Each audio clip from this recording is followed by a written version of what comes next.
Stretching between Las Vegas, Reno, and Fresno is one of the most mysterious regions in the American Southwest. Over the last few decades, an estimated 2,000 planes have disappeared over the Sierra Nevada mountain range, many with strange stories attached. But why do these particular mountains seem to spell doom for pilots? This is Unveiled, and today we're answering the extraordinary question, why are planes vanishing over Area 51? Are you a fiend for facts? Are you constantly curious? Then why not subscribe to Unveiled for more clips like this one, and ring the bell for more fascinating content.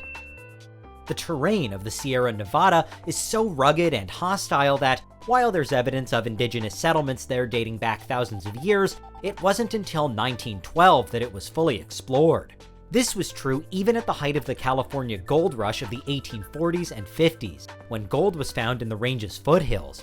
It still took decades for people to brave the treacherous mountains, even with the promise of buried treasure. And today, even though we have now mapped them, they're not necessarily any less dangerous. The so-called Nevada Triangle is a large region of the Southwest that covers much of the mountain range. But it also includes other famously dangerous or mysterious places like Death Valley, which holds the world record for the hottest air temperature ever recorded at 134 degrees Fahrenheit, and the alien theorist hotspot Area 51. With all this in mind, it perhaps comes as no surprise that the Nevada Triangle has a history plagued by unexplained airplane disappearances, much like its more famous cousin, the Bermuda Triangle. If Flight 19 is one of the Bermuda Triangle's most famous incidents, where 5 planes vanished without a trace in 1945, then the Nevada Triangle's equivalent is the disappearance of 2 bombers in 1943. After the first B-24, carrying 6 men, disappeared off the map, 9 more planes were sent out to find it. And it was during this search that the second bomber, with 7 airmen on board, also vanished. The search efforts at the time were eventually called off, and no trace of the planes was found until 1955, some 12 years after the event, when the nearby Huntington Lake Reservoir was drained for dam repairs, revealing the perfectly preserved remains of the second bomber, along with the unaccounted-for airmen who were still in the plane at the bottom of the lake. As was known when the plane first went missing, 2 had parachuted out and survived, but it still took more than a decade for the wreckage to be found. As for the first bomber, it was also eventually discovered, this time after 17 years in 1960. It was also found near a lake in the mountains, which was then renamed Hester Lake in honor of Robert Hester, the co-pilot on the doomed flight.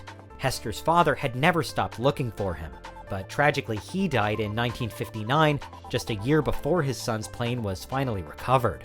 The seeming curse around the Nevada Triangle isn't only old news though. Much more recently, the record-setting and world-famous aviator Steve Fossett also met an untimely end within it. A talented celebrity pilot, Fossett took off in his Super Decathlon plane on September 3, 2007 for a short routine flight, but he never returned. Within hours, an enormous search effort was launched. 50,000 people contributed to searching 20,000 square miles of the unforgiving mountains, but it was all to no avail. It wasn't until more than a year later that Fossett's ID was found in the wilderness by a hiker, and another month after that until the pilot's remains were uncovered nearby. It was deemed that Fossett had been involved in a major accident, so deadly that he died on impact. But the mystery remains as to why he, a veteran adventurer who had completed various incredible world record travel feats, fatally crashed into a mountain on a short, seemingly ordinary flight. While there's no shortage of deaths and disappearances in this part of the world though, has anyone ever survived an encounter with the notorious Nevada Triangle? One such man was Lieutenant David Steeves, a United States Air Force pilot whose T-33 training jet crashed in the mountains in 1957, during a flight from California to Alabama. The Air Force's search attempts were once again in vain, and when no trace of Steeves was discovered, he was officially declared dead. That was until more than 50 days later, however, when he showed up grizzled but alive at a remote camp in the Kings Canyon National Park. For 15 of those days, Steeves had had no food and had crawled more than 20 miles nursing an ankle injury. He had dragged his parachute with him for warmth and finally came upon some provisions at an isolated cabin. But his incredible story doesn't stop there. When Steeves was finally rescued, the celebrations were unfortunately short-lived. He was then accused of handing his T-33 jet over to the Soviet Union, owing to the fact that the plane's wreckage still hadn't been found. Steeves was discharged from the military, and his marriage broke apart amidst the scandal. and his name wasn't cleared until 20 years later, when his missing plane was finally identified. The only problem was that Steeves had already died, in another airplane crash no less, in Indiana, more than a decade earlier in 1965.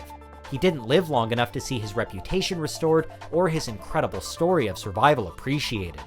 Steeves' story of at least living to see another day is still a rarity for the Nevada Triangle, however.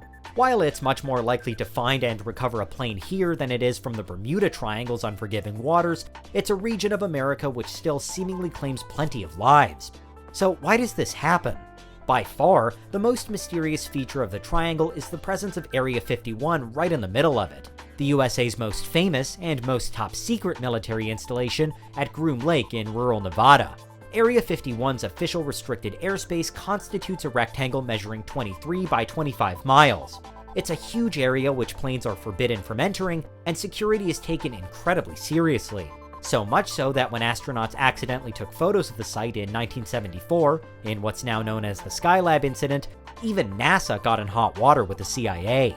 Unsurprisingly then, connections between the localized disappearances and the presence of Area 51 have been made down the years. While there's no evidence that extraterrestrials are responsible, there are various theories that some kind of alien activity is to blame. Meanwhile, there have also been questions raised about whether the Air Force would really shoot down planes that got too close to their top-secret experiments. Generally speaking, though, it actually takes far more than simply trespassing, flying where you're not supposed to, for something as severe as that to happen. In 2009, for example, Air Force fighter jets reportedly chased a rogue pilot for 4 hours until he finally landed, rather than shooting down the plane on sight. Also, even when the civilian pilot Gabriel Ziefman passed specifically over Area 51 in 2020, he wasn't met with lethal force, and Ziefman even snapped some photos which have since been published online. Add into the equation that plenty of the Air Force's own planes have also unfortunately crashed in the Nevada Triangle region, and the argument against the military gets even weaker. Suffice it to say, the Air Force isn't shooting down its own planes or the planes of world-famous pilots, and it gives lots of chances to aircraft that do wander into restricted airspace. But the Nevada Triangle does still appear to be a statistical anomaly. Something is seemingly causing planes to crash, but what? The most popular scientific theory blames what are known as downbursts, violent wind systems which often appear with no warning and frequently have fatal consequences. Downburst wind speeds can and do exceed 100 miles per hour, and crucially, they don't tend to last long at all, meaning that by the time a plane wreck is found, or even by the time it goes down, the weather that made it crash has long gone. One particularly nasty downburst in Texas in April 2018, for example, even destroyed an entire aircraft hangar, having occurred almost without warning. No matter how skilled a pilot is, such a violent and unpredictable weather event could be the end. For this reason, downbursts are the leading theory on why Steve Fossett's plane went down in 2007. Whether the cause is natural or supernatural, the frequent crashes and disappearances in the Nevada Triangle remain as tragic as they are mysterious. But that's why planes are vanishing over Area 51. What do you think? Is there anything we missed? Let us know in the comments, check out these other clips from Unveiled, and make sure you subscribe and ring the bell for our latest content.